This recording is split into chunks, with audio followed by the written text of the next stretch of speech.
안녕하세요. 하늘여름 여러분, 반갑습니다. 여기는 넓은 그늘 동산 라디오입니다. 폴빵 목사 인사드립니다. 오늘도 상쾌한 아침 공기 속에서 말씀 한 구절 한 구절들이 우리의 마음을 깨우는 시간이 되기를 바라면서 2025년 11월 6일 목요일 에스라서 5장 1절에서 17절 말씀으로 함께 하겠습니다.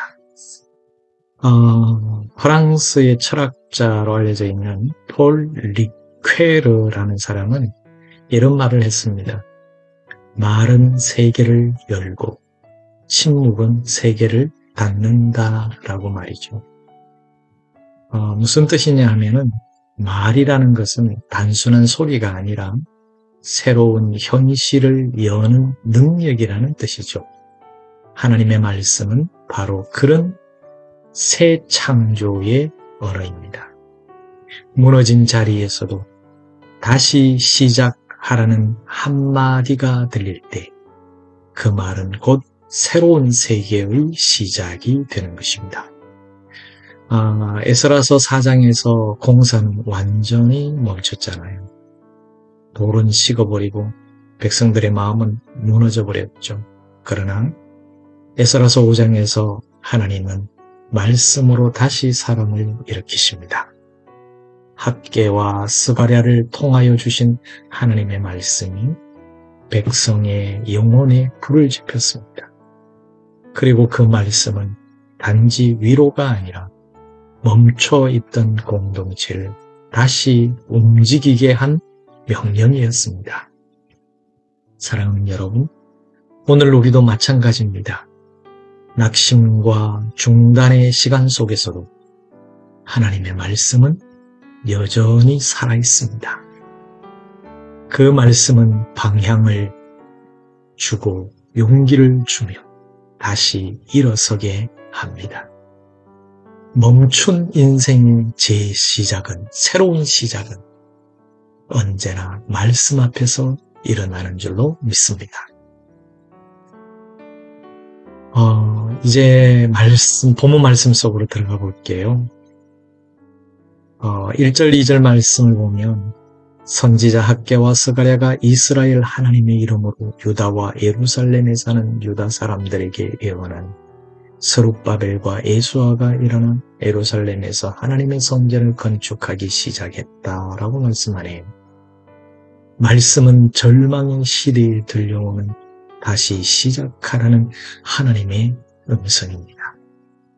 약 16년 동안 멈춰있던 공사가 예언자들의 한마디로 다시 시작되었습니다. 하나님은 언제나 사람을 세우기 전에 말씀을 보내십니다. 그 말씀은 단순한 정보가 아니지요. 영혼을 일으키는 힘입니다. 오늘 우리도 하나님의 말씀을 들을 때 상황이 아니라 하나님을 보게 됩니다. 하나님의 말씀은 무너진 공동체를 다시 세우는 가장 강력한 회복의 도구입니다. 우리 하나님은 사람의 힘으로 시작하지 않고 말씀의 능력으로 다시 시작하시는 분이십니다. 자, 공사가 재개가 되었습니다. 그렇게 되자 페르시아의 관리 닷드네가 시찰을 나옵니다. 그는 고레스의 조서를 몰랐기 때문에 유다 백성을 반역자로 의심했겠죠. 누가 너희에게 명령하여 이 성전을 건축하게 하였느냐? 하지만 유다 장로들은 당황하지 않았습니다. 그들은 말씀을 근거로 신앙의 정당성을 담대히 해석했습니다. 그들은 이 일은 하나님께서 우리 조상에게 명령하신 일이며 고레스 왕의 조서에 따라 행하는 것이다라고 답합니다. 즉, 믿음의 사람들은 자신들의 행동을 하나님의 말씀과 하나님의 약속으로 설명할 줄 아는 사람들입니다. 여러분은 어떠세요? 여러분의 삶과 여러분의 행동을 하나님의 말씀과 하나님의 약속으로 설명할 줄 아십니까? 오늘날도 신앙인의 담대함은 단순한 논리에서 나오지 않습니다. 그 근거는 언제나 하나님의 말씀 안에 있는 확신입니다.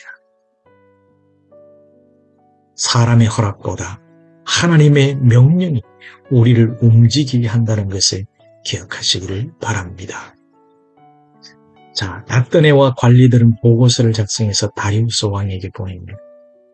그들은 사실대로 정리하며 고레스 왕 때부터 이 성전이 재건 중이었으니 조서를 확인해 주십시오라고 요청합니다. 인간의 눈에는 또다시 행정적 지연처럼 보이지만 하나님은 이 상황을 공적 확인의 기회로 바꾸십니다. 결국 이 보고는 다리우스가 고레스의 조서를 다시 확인하게 만들었고요.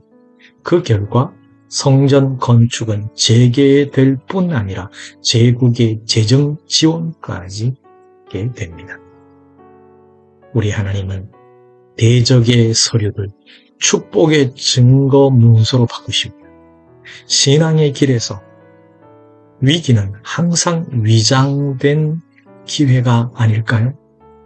하나님의 백성은 그 사실을 믿기 때문에 어떤 상황에도 물러설 필요가 없습니다. 물러서지 마시기를 바랍니다.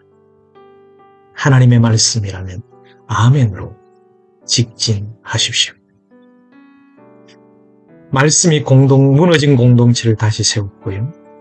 말씀이 두려움의 자리를 믿음의 자리를 바꾸었습니다. 성전의 돌은 사람이 세웠지만 그 기초는 하나님의 말씀이 세운 것입니다. 사랑하는 여러분, 우리의 인생도 마찬가지입니다. 모든 회복은 말씀이 시작합니다. 말씀이 들리면 길이 열리고 말씀이 다시 불타오르면 멈추었던 인생이 다시 움직입니다. 오늘도 하나님의 말씀 앞에서 다시 시작하십시오. 그 말씀이 곧 우리의 새로운 시작임을 믿습니다. 함께 기도하겠습니다. 사랑하는 주님, 낙심의 자리에서도 말씀으로 우리를 일으키시는 하나님을 찬양합니다. 말씀을 들을 때 용기를 다하여 주시고 말씀 안에서 다시 시작할 힘을 주시옵소서. 위기 속에서도 말씀을 붙잡아 믿음으로 나아가게 하시며 모든 일을 주님의 뜻 안에서 완성하게 하옵소서. 예수님의 이름으로 기도드립니다. 아멘. 하늘 가는 여러분, 오늘도 함께 해주셔서 정말 고맙습니다. 오늘도 마무리하면서 함께할 찬양은요, 어제 함께했던 찬양인데 나그네들의 하늘 잔치입니다. 함께 들으면서 인사드리겠습니다. 저는 볼빵이었습니다. 다음 시간에는 하나님의 넓은 그늘 아래에서 뵙겠습니다. 건강하시고 행복하세요. 샬롬. 살아가기에도 힘겨운 세상살이 우릴 부르셔 세상 속에서 나그네로 주님 드러내라 하시네. 우리 힘과 지혜로는 해낼 수 없는 고귀한 부르심, 그분의 사랑이 있어 지친 무릎 일으켜 세우네. 예배 눈물과 한숨이 기쁨과 찬송으로 변화되는 하늘잔치. 예배 본향을 향하여 힘찬 걸음 내딛는 나그네들의 하늘잔치.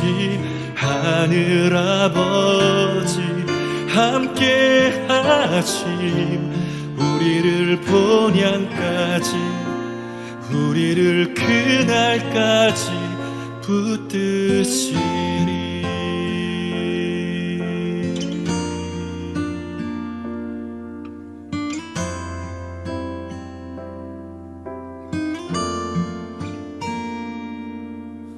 그저 그렇게 남들만큼만 살아가기에도 힘겨운 세상살이 우릴 부르셔 세상 속에서 나그네로 주님 드러내라 하시네. 우리 힘과 지혜로는 해낼 수 없는 고귀한 부르심, 그분의 사랑이 있어 지친 무릎